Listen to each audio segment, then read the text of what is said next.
Kita syukuri anugerah Tuhan karena Tuhanlah saudara dan saya bisa kumpul pada malam hari ini. Saya juga mensyukuri anugerah Tuhan di tengah-tengah kesibukan kerja saya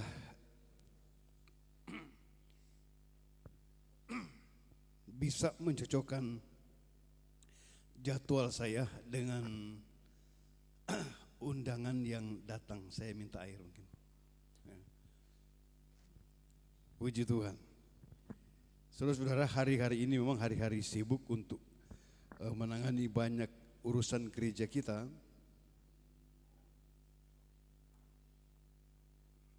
Tetapi karena sudah dijadwal jauh-jauh hari sebelumnya, maka saya mengikuti jadwal yang sudah ditetapkan untuk ada di tempat ini malam hari ini. Puji Tuhan.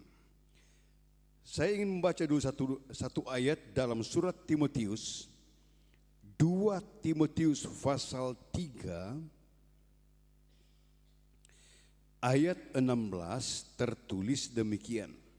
Segala tulisan yang diilhamkan Allah memang bermanfaat untuk mengajar, untuk menyatakan kesalahan, untuk memperbaiki kelakuan, dan untuk mendidik orang dalam kebenaran. Dengan demikian tiap-tiap manusia kepunyaan Allah diperlengkapi untuk setiap perbuatan baik. Ketika Timotius telah menjadi gembala jemaat di Efesus menggantikan Rasul Paulus, maka Rasul Paulus mengirimkan surat kepada Timotius. Saudara-saudara, jemaat Efesus adalah jemaat yang dirintis, dibangun oleh Rasul Paulus. Dalam Kisah Rasul pasal 19 mencatat sejarah berdirinya jemaat yang ada di Efesus. Paulus berkunjung ke kota Efesus, sebuah kota dagang yang ada di Asia Kecil yang sangat terkenal pada waktu itu. Di sana memang ada penyembahan berhala. Dewi Artemis menjadi sesembahan orang Efesus. Tetapi Paulus yang memang dipanggil oleh Tuhan, ditetapkan oleh Tuhan menjadi seorang Rasul Yesus Kristus. Nah, saudara-saudara sekalian, Rasul Paulus yang menulis dalam surat Efesus mengenai 5 jawatan.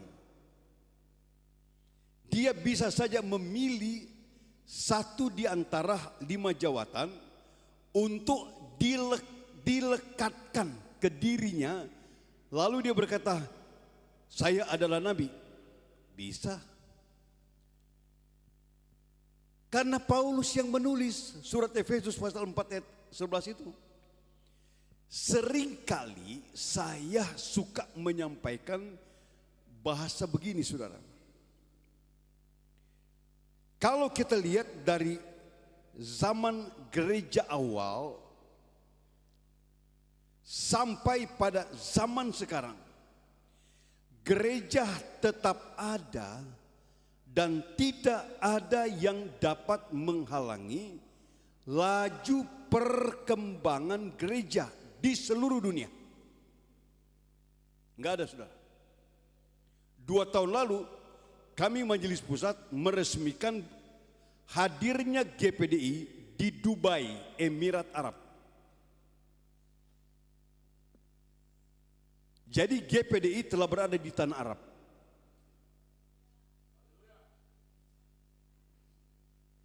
Sebelumnya kami resmikan berdirinya GPDI di Athena, Yunani. GPDI sudah ada di Athena, Yunani. Gembalanya orang Manado, saudara. Kalau Sekeon itu orang Manado pasti, bukan orang Papua.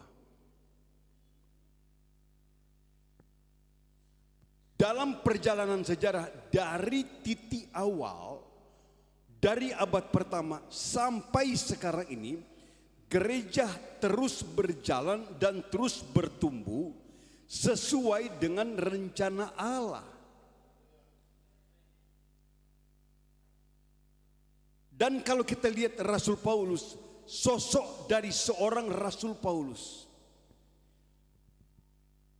tidak ada yang menyamai Rasul Paulus, saudara. Enggak ada. Saya tidak mengalahkan dia, tidak. Tetapi menempatkan dia sebagai seorang rasul, hamba Tuhan yang hebat. Hebatnya di mana, saudara? Dulu sebelum menjadi Rasul Kristus, dia seorang antikristus. Dia yang mempelopori terjadinya pembunuhan terhadap Stefanus. Dia anggota Sanhedrin, Majelis Besar Agama Yahudi, yang berjumlah 70 orang dari jutaan orang Israel.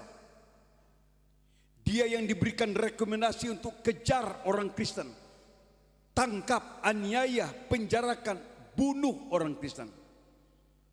Dan akhirnya dia ditangkap oleh Yesus. Nah, ketika dia menjadi pengikut Kristus, pendeta mana, rasul mana, saudara, yang sehebat Paulus? Ada Injil Matius ditulis oleh Matius, ada Injil Markus ditulis oleh Markus, ada Injil Lukas ditulis oleh Lukas, ada Injil Yohanes ditulis oleh Yohanes, ada surat Petrus ditulis oleh Petrus, ada surat-surat Yohanes dan Wahyu ditulis oleh Rasul Yohanes. Paulus yang tadinya penjahat dipercayakan oleh Allah melalui ilhaman Roh Kudus menulis 14 kitab melengkapi Alkitab kita, khususnya Perjanjian Baru. Lalu pendeta zaman sekarang, mana pendeta zaman sekarang yang lebih hebat dari Paulus? Kenapa, saudara? Karena ada orang iseng mencatat pendeta nomor 1 di Indonesia sampai nomor 11, nomor 100. Itu pernah muncul di YouTube. Ini pendeta nomor 1 di Indonesia, nomor 2, nomor 3, nomor 100. Saya intip di YouTube, puji Tuhan, enggak ada orang GPDI situ. Untuk apa? Hanya sebuah pamoritas. Sedangkan Paulus dari seorang penjahat menjadi pengikut Kristus, mencatat 14 kitab, menulis 14 kitab, melengkapi Alkitab yang saudara dan saya pegang. Dan Alkitab berkata, semua itu datang dari ilham Roh Kudus. Nah, semua tulisan dalam kitab suci ini bermanfaat untuk mendidik kita, mengajar kita, memperbaiki yang salah, menegur kita, dan lain sebagainya. Jadi begini, saudara. Kadang-kadang kita terobsesi, wah, kalau seorang pendeta besar khotbah, wah, luar biasa, respons hati kita begitu hebat. Boleh juga, saudara, nggak masalah. Tapi ketika seorang pendeta yang tidak terkenal lalu kemudian berdiri di belakang mimbar menyampaikan firman, kita seperti ogah-ogahan, kata orang Betawi. Artinya kita acu tak acu untuk dengar, pendeta. Padahal yang dia sampaikan adalah firman Allah. Jadi serendah-rendahnya dan seminim-minimnya firman Allah yang disampaikan dari balik mimbar gereja kita, itu adalah firman Allah. Haleluya. Nah, kita lihat. Saya akan menyampaikan ini sebuah didikan untuk kita dan awasan buat kita. Kita dunia sekarang berada di akhir daripada zaman akhir. Kalau saudara baca Alkitab, saudara dan saya akan menemukan kata ada zaman akhir dan akhir zaman. Itu berbeda, saudara. Kalau zaman akhir, kita harus lihat dari pengajaran peta zaman. 2000 tahun zaman awal yang juga disebut zaman Bapa. Kenapa disebut zaman Bapa?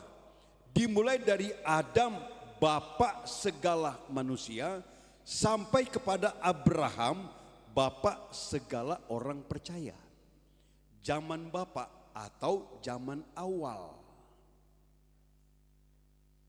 2000 tahun kedua disebut zaman anak. Kenapa disebut zaman anak? Dari Abraham, Ishak anak perjanjian, sampai kepada Yesus anak Allah. Itu zaman tengah. Lalu 2000 tahun yang terakhir adalah zaman Roh Kudus. Dari Yesus dilahirkan, Roh Kudus dicurahkan sampai kedatangan Yesus kembali. Nah, zaman awal, zaman tengah, zaman akhir. Kita berada pada akhir dari zaman akhir. Artinya kita telah berada di ujung zaman akhir. Tadi dalam puji-pujian ada lagu yang mengatakan ini tahun pembebasan. Ini tahun pembebasan. Tahun apa? Yobel. Dan gereja ada pada tahun Yobel terakhir. 1 tahun Yobel sama dengan 50 tahun Masehi. 2000 tahun yang lalu, di zaman Yesus dilahirkan sampai disalibkan, itu tahun Yobel pertama. Kita berada pada tahun Yobel ke-40 yang terakhir. Makanya semua apa yang dinubuatkan oleh Alkitab berkaitan dengan kedatangan Yesus kembali akhir zaman mulai digenapkan. Di antaranya saudara-saudara adalah terjadinya perang yang makin lama makin hebat. Ketika Yesus berkumpul dengan murid-murid di atas Bukit Zaitun, dalam Injil Matius pasal 24, murid-murid bertanya begini kepada Yesus, "Guru, apa tandanya hari kedatanganmu?" Jadi mengenai kedatangan Yesus kembali itu sudah dikumandangkan sejak 2000 tahun yang lalu, bukan baru sekarang.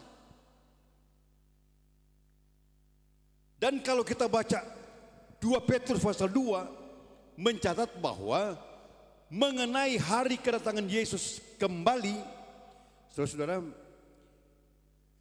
khususnya teman-teman hamba Tuhan, jangan gunakan bahasa Yesus datang kali yang kedua, karena di Alkitab tidak ada. Jadi bedakan antara bahasa kelaziman dan bahasa baku dalam Alkitab. Kalau bahasa kelaziman, Yesus datang kali yang kedua, atau Yesus datang kali yang atau kedua kali. Tapi bahasa Alkitab, bahasa baku, Yesus datang kembali. Itu bahasanya, saudara ya. Nah, menjelang Yesus akan datang kembali, murid-murid bertanya, apa tandanya? Apa tandanya hari kedatanganmu, dan apa tandanya akhir zaman itu? Kalau saudara dan saya baca dalam Injil Matius pasal 24, Yesus tidak serta-merta menjawab pertanyaan murid-murid. tetapi dia berikan peringatan yang paling keras. Saudara, kita baca Injil Matius 24. Injil Matius pasal 24.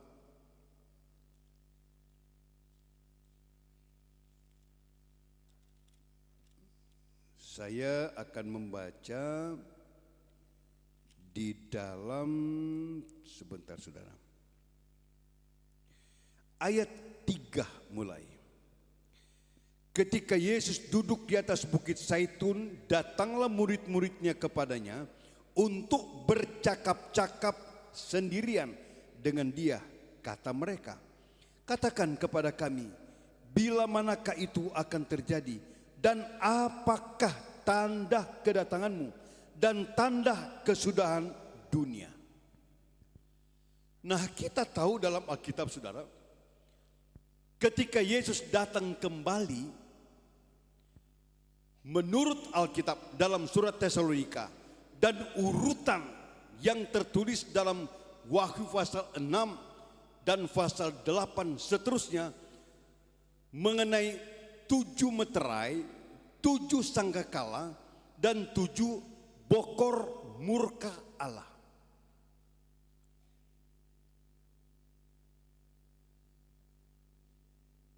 Akan terjadi, semua agama meyakini akan datang hari kiamat. Walaupun berbeda dalam definisi pemahamannya, tetapi semua agama meyakini akan datang hari kiamat. Dan semua agama meyakini hari kiamat adalah hari kehancuran semesta alam. Ini yang ditanya oleh murid-murid, kapan? Katakanlah kepada kami, bila manakah itu akan terjadi? Apakah tanda kedatanganmu dan tanda kesudahan dunia? Karena pada hari kiamat itu hari di mana Yesus datang kembali. Pada sangkakala yang ketujuh berbunyi, kita baca dalam surat Tesalonika, kaitannya dengan orang yang meninggal dalam Tuhan. Ketika sangkakala yang terakhir dibunyikan, dia akan datang tetapi tidak akan menginjakkan kakinya di bumi. Dia akan datang di awan-awan. Mereka yang mati dalam Tuhan dibangkitkan. Gereja yang sempurna akan diubahkan, bertemu dengan Tuhan di awan-awan yang permai. Nah, murid-murid bertanya untuk hal itu. Kapan kedatanganmu? Kapan dunia ini akan berakhir? Perhatikan, kata Yesus begini. Jawab Yesus kepada mereka, waspadalah supaya jangan ada orang yang menyesatkan kamu. Yesus tidak langsung menjawab akan terjadi ini seperti ayat-ayat berikutnya. Tidak. Dia awali dengan memberikan awasan kepada murid-murid. Waspadalah, jangan ada orang yang menyesatkan kamu. Pengajaran firman Allah, doktrin Alkitabiah itu sangat penting saudara. Kalau ada ayat mengatakan, kata Yesus, banyak yang dipanggil, sedikit yang terpilih. Kenapa demikian? Orang percaya banyak, tetapi terjaring dengan mengikuti ajaran yang benar hanya sedikit. Itu sebabnya gereja kita, GPDI, tertutup rapat untuk menerima ajaran-ajaran yang aneh-aneh. Salah satu pasal sanksi dalam ADRT, apabila ada seorang hamba Tuhan GPDI yang mengajarkan ajaran salah, dipecat.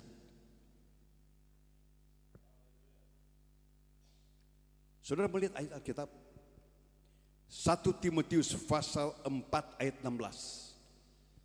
1 Timotius 4 ayat 16. Ada tertulis demikian. Kalau ada teman sudah dapatkan ayat itu, boleh berdiri dan baca. 1 Timotius 4 ayat 16.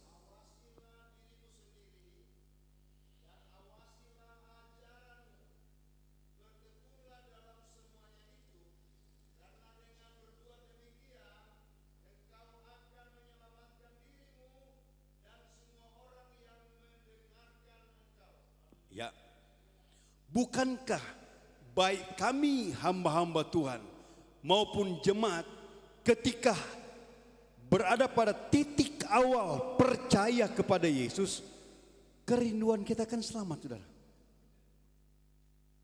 Haleluya. Kalau kita hanya ikut Yesus, orientasi iman kita menjadi kaya secara jasmani. Saya bukan anti menjadi kaya, saudara. Enggak. Tapi kalau orientasi iman Kristiani kita hanya sampai pada kaya jasmani, jangan ikut Tuhan. Saudara boleh minta kekayaan dari dukun, atau saudara pergi ke Jawa, di sana ada Gunung Kawi, tempat orang minta berkat, minta naik pangkat, minta dapatkan ini, dapatkan itu, ke sana.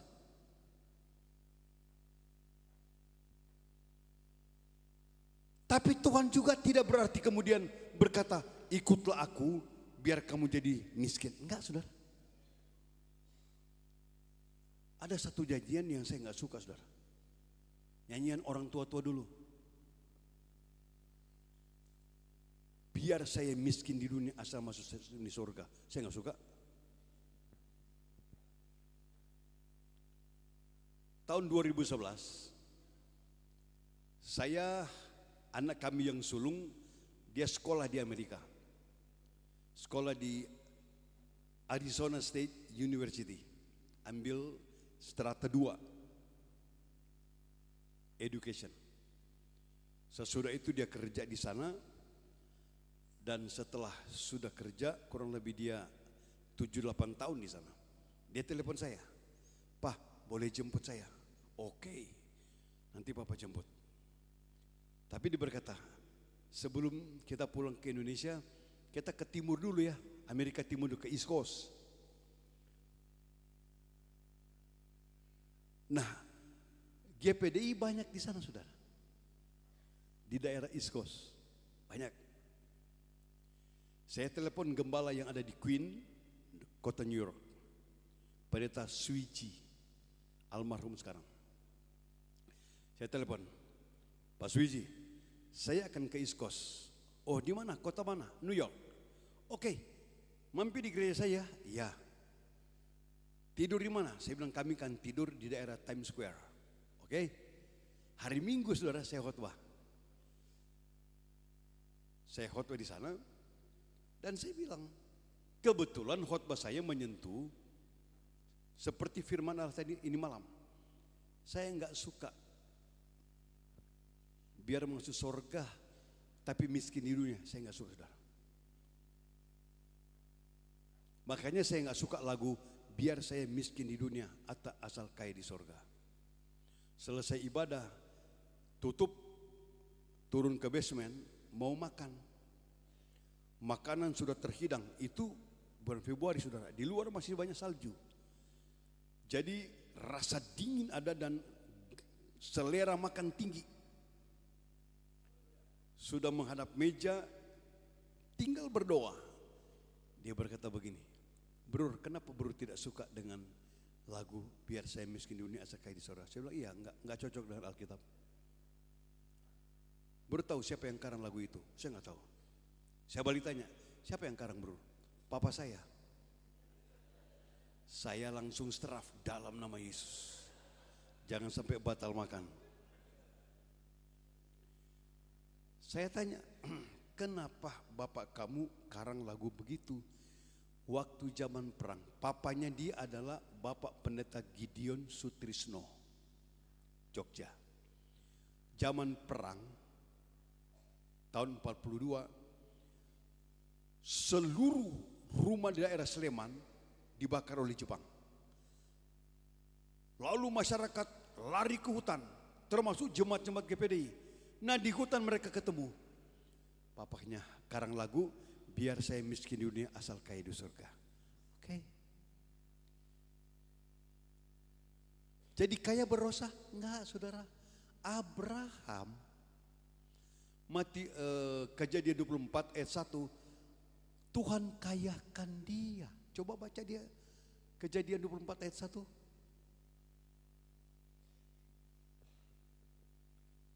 Ya.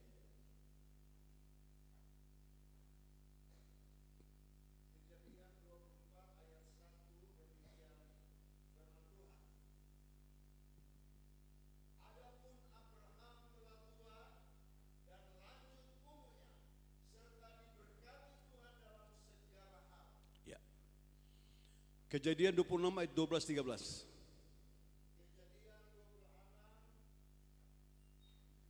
12-13.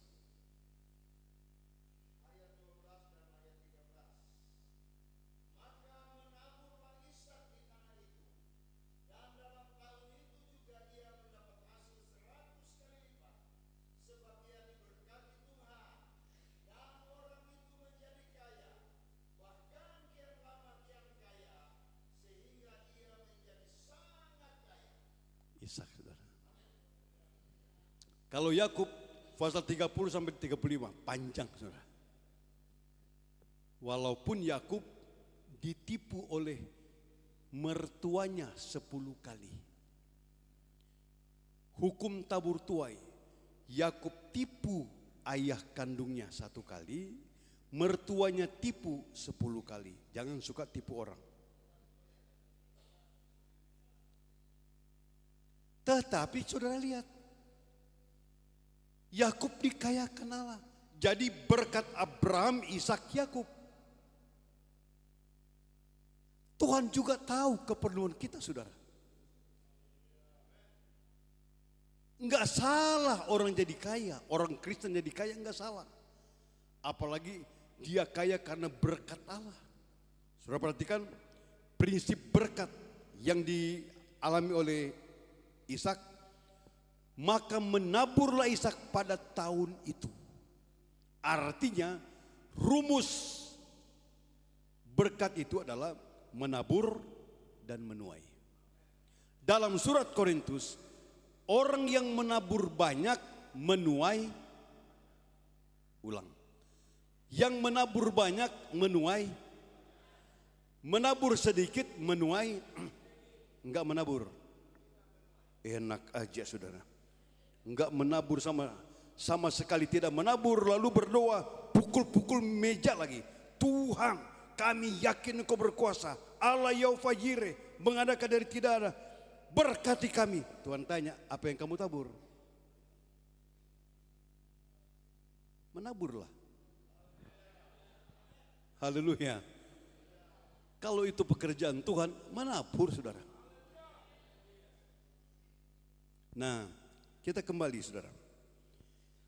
Jadi menjaga doktrin Alkitabiah yang dipegang oleh gereja kita dari 105 tahun yang lalu itu betul-betul sangat vital.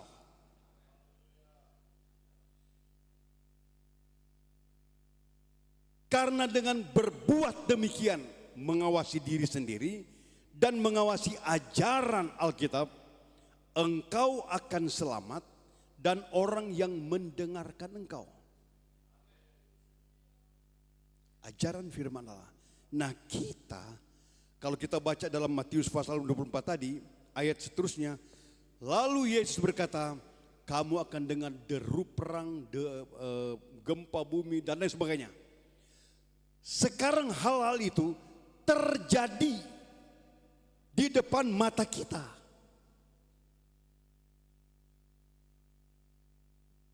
Dan ini merupakan penggenapan firman Allah menjelang hari kesudahan dunia. Tetapi yang terjadi sekarang ini bukan perang dunia ketiga, saudara, bukan. Bukan. Sekarang Iran jadi bulan-bulanan oleh Amerika dan Israel. Dan senjata yang mereka gunakan saling membalas, itu baru rudal balistik, bukan senjata nuklir. Bukan, saudara.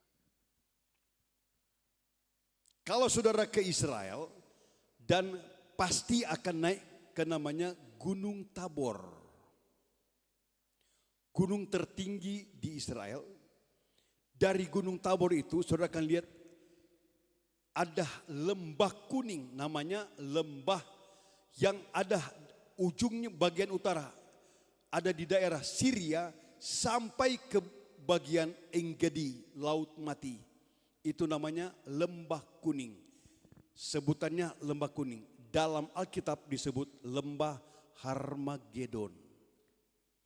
Nanti disitulah akan terjadi perang dunia ketiga. Peperangan terjadi antara Yesus dengan tentaranya dan dunia dengan segala kekuatannya.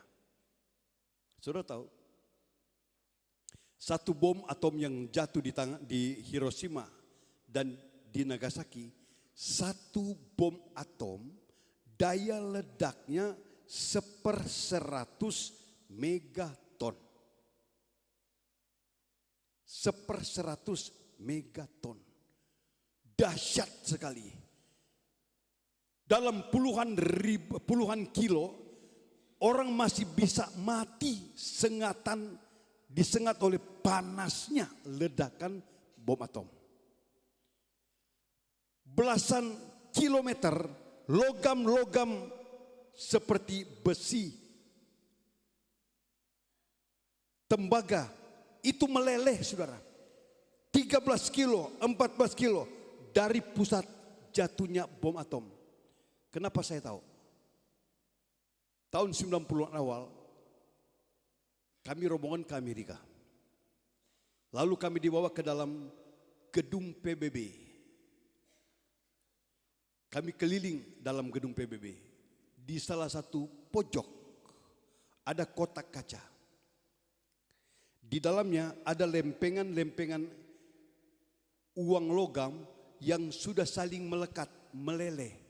Di bawahnya ditulis, ditemukan 13 km dari pusat jatuhnya bom atom di Hiroshima. 13 kilo masih dapat melelehkan logam-logam seperti besi dan tembaga dan sebagainya. Satu bom atom 1/100 megaton daya ledak. Satu kepala nuklir sekarang ini 1 megaton. Artinya 100 kali lebih besar daya ledaknya dari bom atom. Pertanyaannya, berapa kepala nuklir yang ada di dalam dunia ini? Ada kurang lebih hampir 14.000 kepala nuklir. Dari negara-negara yang memproduksi kepala nuklir. Senjata-senjata inilah yang akan dipakai dalam berperang melawan tentara Tuhan. Jatuhnya ke bumi juga. Daya ledaknya bagaimana? Belasan ribu kepala nuklir.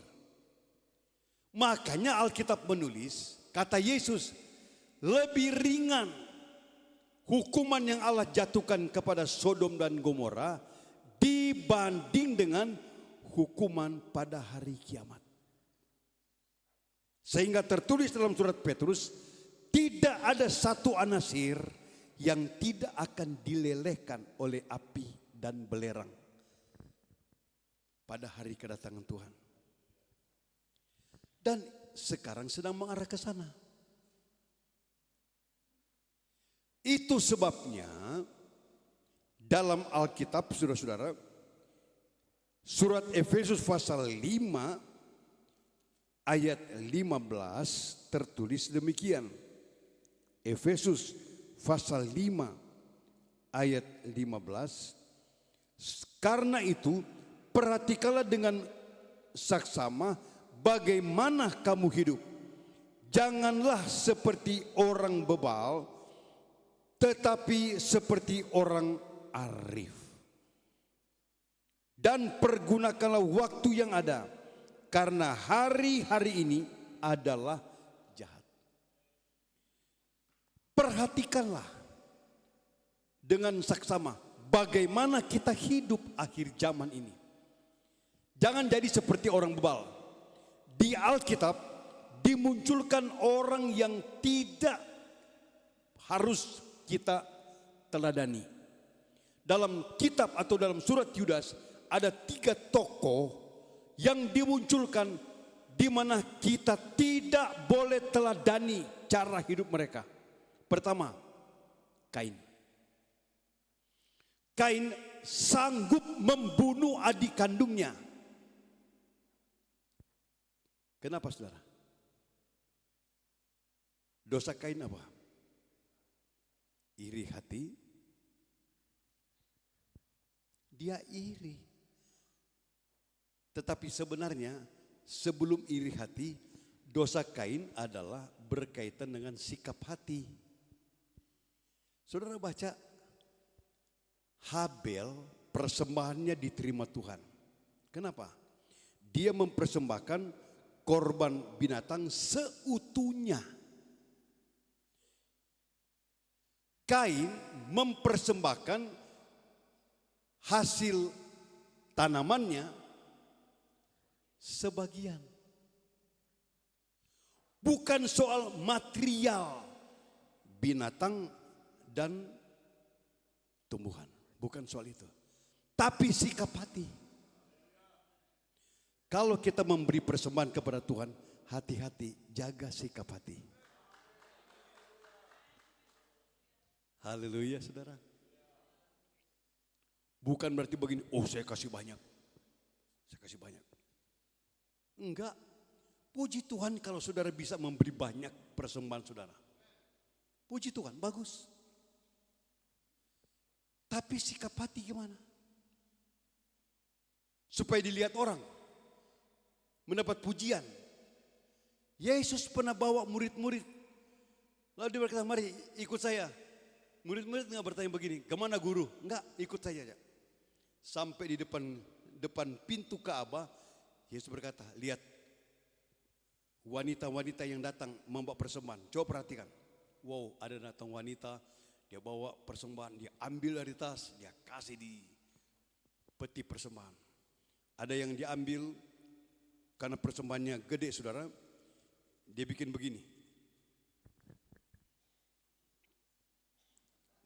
Supaya orang lihat. Ada lagi dia kucek gini. Dikasih. Ada seorang ibu janda, bukan soal jandanya saudara, bukan. Tapi sikap hatinya, baca Alkitab. Setelah selesai ibu-ibu ini bawa persembahan, Yesus bertanya kepada murid-murid, menurut kamu ibu-ibu mana ya yang memberi dengan yang besar, memberi dengan persembahan yang berkenan kepada Tuhan. Secara kasat mata, murid-murid bisa berkata, oh ibu yang pakai sanggul itu. Kalau waktu itu ada sanggul, saudara. Karena dia memberi banyak. Enggak, kata Yesus, ibu janda itu. Kenapa? Dia memberi dari kekurangan, bukan kelebihan. Dari kekurangan. Saudara paham enggak bahasa saya? Kalau saudara punya uang 50.000, makanya kadang-kadang pembawa acara begini, berikanlah yang terbaik. Oke. Kita hitung-hitungan, 50.000, di kantong tinggal 50.000. Sebentar pulang nanti anak-anak besok gimana? Kalau kita digerakkan Tuhan, kita beri semuanya, itu namanya memberi dari kekurangan. Tapi kalau misalnya kita punya uang 50.000, kita kasih saja 5.000. Itu bukan mengambil dari kekurangan saudara. Itu kelebihan. Bukan berarti itu dosa, tidak, enggak.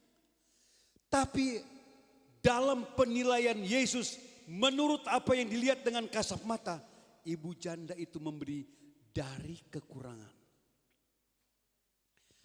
Habel mempersembahkan korban seutuhnya, domba jantan. Dia tidak berkata begini, satu paha saya ambil untuk di rumah, tinggal 3 paha. Satu kaki saya ambil untuk saya dan keluarga, 3 kaki untuk Tuhan.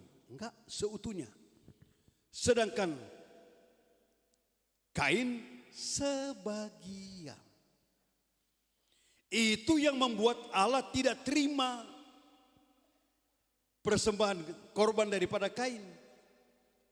Seutuhnya dengan sebagian beda, saudara. Nah, disitulah timbul iri hati. Saudara-saudara, cemburu punya nilai positif. Mana ada di sini istri di satu pesta lihat suaminya disuapin oleh orang lain. Dia lihat suaminya, ada wanita lain suap suaminya. Pulang di rumah, puji Tuhan Pak, hebat Papa. Enggak, saudara, pulang ke rumah, aduh, banyak piring melayang. Cemburu, ya, positif. Allah, salah satu atribut moralitas Allah adalah atribut cemburu. Allah itu cemburu. Tapi kalau iri hati, jangan, saudara. Iri hati itu beraut, membakar. Makanya ketika Habel sudah dibunuh, Allah datang ke Taman Firdaus. Allah tanya begini kepada Kain, Kain, mana adikmu? Kain jawab begini, apakah aku menunggu adikku? Lalu ada bertanya, kenapa hatimu menjadi panas? Cemburu. Jadi iri hati, saudara. Jadi kalau lihat orang lain diberkati Tuhan, jangan iri hati. Saudara bisa membunuh rohani seseorang karena sikap iri hati itu. Kalau lihat orang lain maju diberkati Tuhan, saudara berdoa kepada Tuhan, Tuhan, saya juga pengen maju seperti dia. Haleluya. Saya juga pengen diberkati Tuhan. Jangan iri hati, karena ketika muncul iri hati, saudara akan membuat mengarang cerita-cerita busuk untuk menghancurkan orang itu. Itu sikap iri hati. Nah, kembali saudara. Jadi kita ini sudah berada di wilayah akhir daripada zaman akhir. Di mana penggenapan firman Allah sedang terjadi. Itu sebabnya berlakulah bijak. Jangan jadi orang bebal. Ada Kain bisa membunuh adik kandungnya. Ada Korah dalam surat Yudas. Korah adalah kelompok pemberontak kepada pemimpin. Dalam surat Yudas, mereka itu pemecah belah karena tidak dipenuhi dengan Roh Kudus. Jadi jemaat, jangan memberontak. Jangan. Kalau saudara baca dalam Wahyu pasal 1, pasal 2, gembala itu adalah bagaikan bintang di tangan kanan Yesus Kristus. Jangan berontak seperti Korah. Yang satu adalah Bileam, bebal. Saking bebalnya, Tuhan pakai binatang keledai nasihati dia. Kalau saudara dan saya dinasihati melalui firman Allah di gereja, kita baca, kita dengar khotbah dari seorang hamba Tuhan, entah gembala, entah tamu, lalu dia misalnya dia templak kita, bersyukurlah kepada Tuhan kita dinasihati. Daripada Tuhan pakai mulut binatang seperti pengalaman Bileam.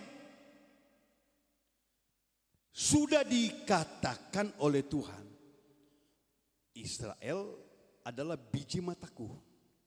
Israel adalah mini pusakaku.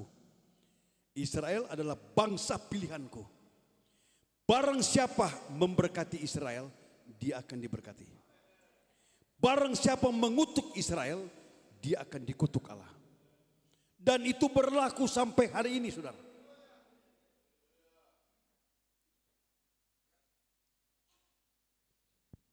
Bileam tahu datang suruhan dari raja-raja kafir. Pergi menghadap Bileam, membawa upeti, minta Bileam kutuki orang Israel. Alkitab tulis, Bileam menolak. Para suruhan ini balik lagi ke negeri mereka dan menghadap raja mereka. Wah, Bileam tidak mau. Mereka tidak langsung stop di situ, enggak. Kembali raja-raja ini berunding, ayo kita tambah upetinya. Datang lagi mereka kepada Bileam. Lalu mereka perlihatkan upetinya. Minta supaya Bileam kutuki orang Israel. Bileam melihat upetinya makin bertambah. Kalau saudara baca Alkitab, Bileam berkata begini, tunggu ya, saya akan bertanya Tuhan semalam-malaman. Artinya Bileam doa semalam suntuk. Doa untuk apa? Boleh enggak saya kutuk orang Israel? Loh, sudah disuruh oleh Tuhan, tidak boleh. Tapi dia coba menawar. Sampai pagi, Bileam berdoa, enggak dijawab Tuhan. Akhirnya pagi-pagi, Bileam naik keledai, upeti dia sudah terima, para pesuruh raja-raja kafir sudah pulang. Bileam naik keledai menuju ke gunung. Tujuannya adalah dari atas gunung dia akan mengutuk Israel. Dalam perjalanan menuju ke sebuah bukit, keledai yang dia tunggangi tiba-tiba berbelok ke kebun anggur. Bileam kendalikan, jangan belok, terus. Bileam pukul keledainya. Lalu keledai menoleh ke belakang dan berkata, Tuan, salah saya apa? Kenapa saya dipukul Tuhan? Bileam tidak lihat di ujung sana sudah ada malaikat dengan pedang terhunus. Justru keledai inilah yang menyelamatkan Bileam. Keledai binatang sudah melihat. Di ujung sana ada malaikat dengan pedang terhunus. Tapi Bileam tidak lihat. Sudah dibutakan dengan sogokan. Itu orang bebal. Tapi kalau orang bijak, makanya Alkitab berkata, melainkan jadilah orang bijak. Saya cepat saudara. Orang Kristen yang bijak, pertama, dalam Matius 7 ayat 24. Saya minta juga kawan saya akan baca. Matius 7 ayat 24.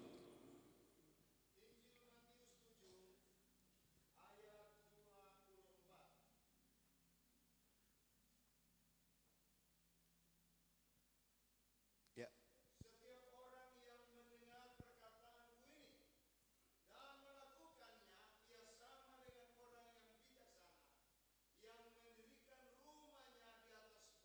Ya.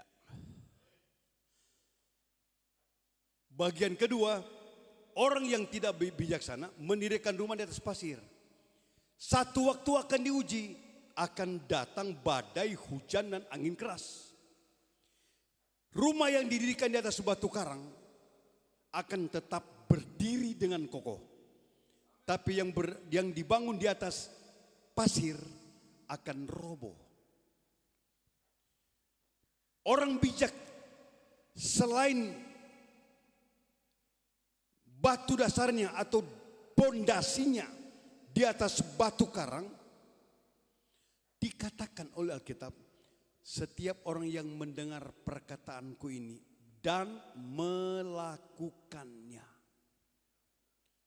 Saudara-saudara, kadang-kadang firman Allah itu datang seperti bahasa aneh kepada kita, saudara. Kalau firman itu kita dengar, wah ini aneh, nggak masuk di akal. Kalau kita terima firman Allah dalam batasan akal kita, kita tidak akan mendapatkan manfaat apapun juga dari firman Allah itu. Saya kasih contoh, saudara. Di zaman Nabi Elisa, ada seorang panglima perang dari benua Syam, Syria.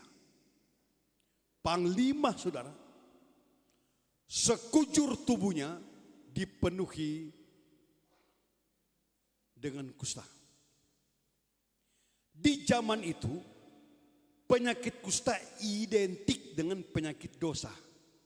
Artinya atau kutuk.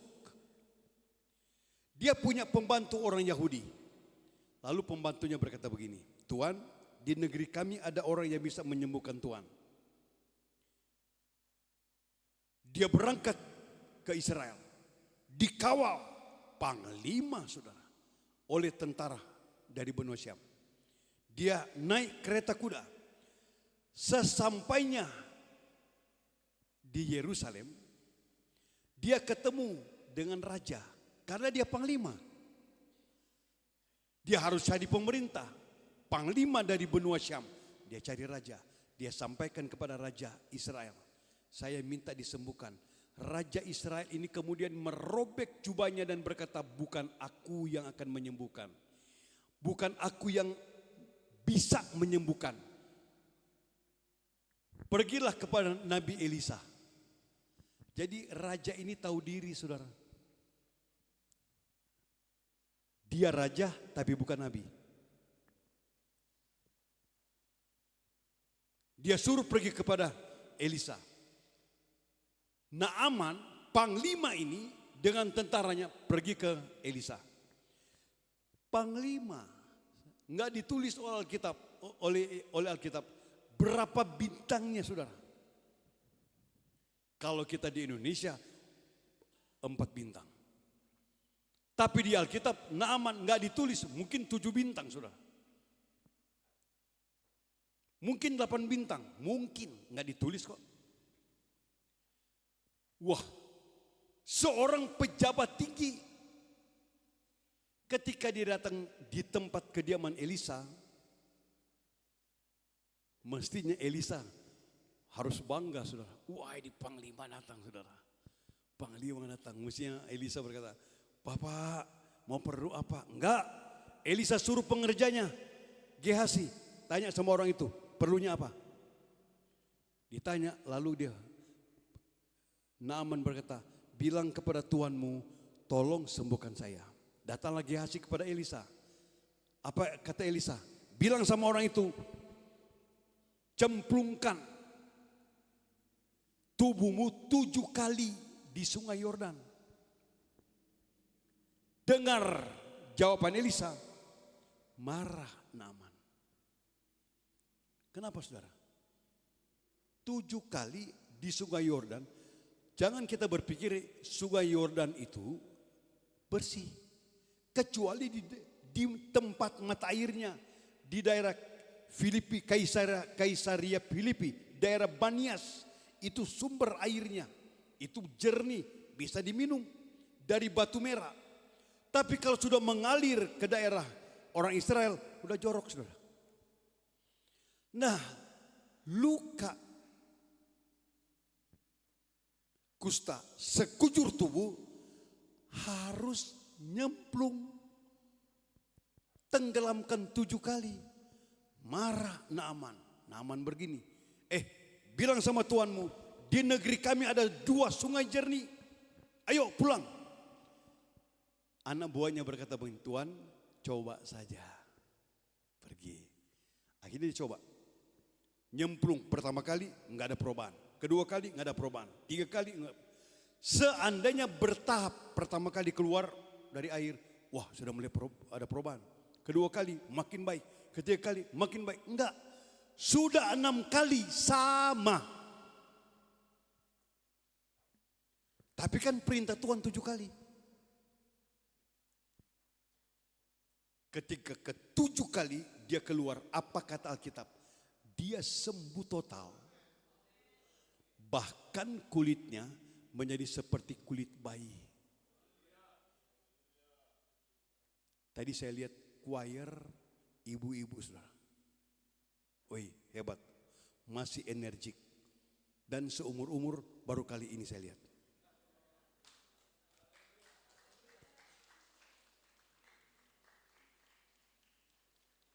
Saudara-saudara, khususnya ibu-ibu, kalau mau jadi seperti kulit bayi lagi, minta Tuhan berikan kusta. Enggak, seperti itu sudah, enggak. Enggak. Tapi Alkitab mencatat, ketika Naaman keluar dari air, ketujuh kali sembuh dan menjadi seperti kulit bayi. Artinya, aneh firman Allah itu, saudara. Secara logika aneh. Tapi kalau itu firman, lakukan. Haleluya. Orang bijak, orang Kristen yang bijak. Yang kedua, kita baca dalam Injil Matius. Injil Matius pasal 25. Berkaitan dengan 5 anak darah yang bijak. Injil Matius 25 ayat 1 mulai.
Iya. Haleluya. Ini gadis-gadis, 10 gadis yang melambangkan, menggambarkan gereja yang sedang menunggu kembalinya mempelai pria dari sorga. Dalam 2 Korintus 11, Paulus berkata, aku cemburu kepada kamu karena aku sudah mempertunangkan kamu dengan seorang laki-laki mempelai sorgawi. Jadi sekarang kita ini, gereja yang sedang menunggu hari kedatangan Yesus kembali, kita berada pada status sudah atau sedang bertunangan dengan Kristus. Yang pada waktunya akan masuk dalam pernikahan dengan Kristus. Gereja sempurna menikah dengan Kristus. Digambarkan seperti 10 gadis ini. Yang bijaksana senantiasa membawa minyak dalam buli-buli. Yang bodoh tidak membawa minyak. Kita sudah dengar dan baca ceritanya. Minyak itu apa, saudara? dalam kitab pengkhotbah menulis, jangan sampai kepalamu kurang minyak. Kalau di zaman perjanjian lama dalam kitab Imamat, minyak urapan itu dibuat oleh ahli pembuat minyak urapan, dibuat dari 5 jenis bahan: tebu, kayu teja, kayu manis, mur, dan minyak zaitun. Itu diramu menjadi minyak urapan. Penggunaannya pentabisan Ka'bah, pentabisan raja, dan pentabisan imam. 3 itu. Minyak urapan bagi gereja bukan yang diperjualbelikan di botol-botol kecil, saudara. Hati-hati. Diperjualbelikan. Disimpan dalam tas. Mati lampu, tiang listrik diurapi. Mobil mogok, kap mobil dibuka, diurapi, panggil montir. Minyak urapan bagi gereja adalah Roh Kudus. Itu yang harus penuh dalam hidup kita. Gereja yang sempurna adalah gereja yang dibimbing oleh Roh Kudus. Gereja yang sempurna adalah gereja yang dituntun oleh Roh Kudus. Dalam Yohanes 16 berkata, kata Yesus, jikalau Ia datang, yaitu Roh kebenaran, Ia akan menuntun kamu. Dia akan menghodegos kamu kepada segala kebenaran. Siapa dia? Roh Kudus. Kita mau mempelai Kristus yang bijaksana, menjadi gereja yang bijaksana, menjadi wanita, gadis-gadis yang bijaksana. Pertama, dasar rohani kita adalah Yesus Kristus. Sekali Yesus, tetap Yesus. Dalam perjalanan imanen kita, karena surat Roma pasal 1 menulis orang benar akan hidup dari iman kepada iman. Nah, dalam perjalanan kehidupan rohani kita, kehidupan imanen kita, dari iman kepada iman, ada di bawah bimbingan Roh Kudus. Yesus akan datang kembali. Kita tidak tahu kapan, saudara. Kata Yesus, anak manusia pun tidak tahu. Tapi tanda-tanda zaman mulai menjadi kenyataan. Kita harus siap. Dia datang seperti pencuri. Entah kapan, kita tidak tahu. Tapi kalau kita bijak, saudara, senantiasa penuh dengan Roh Kudus. Haleluya. Kita berdiri bersama-sama. Kita akan berdoa.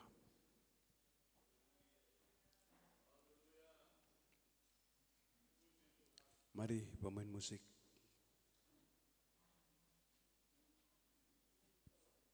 Roh Kudus, kau hadir di sini. Buka hatimu dan izinkan Roh Kudus bekerja dalam hidup saudara. Haleluya.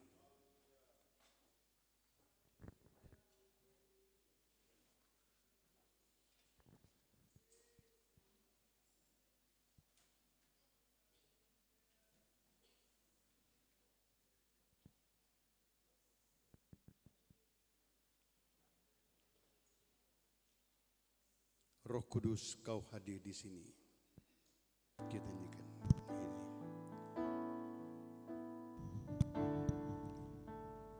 Roh Kudus, kau hadir di sini.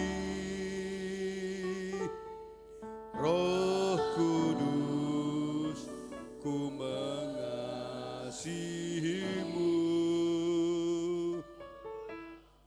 Kau lembut, kau manis, kaulah penghiburku, penolong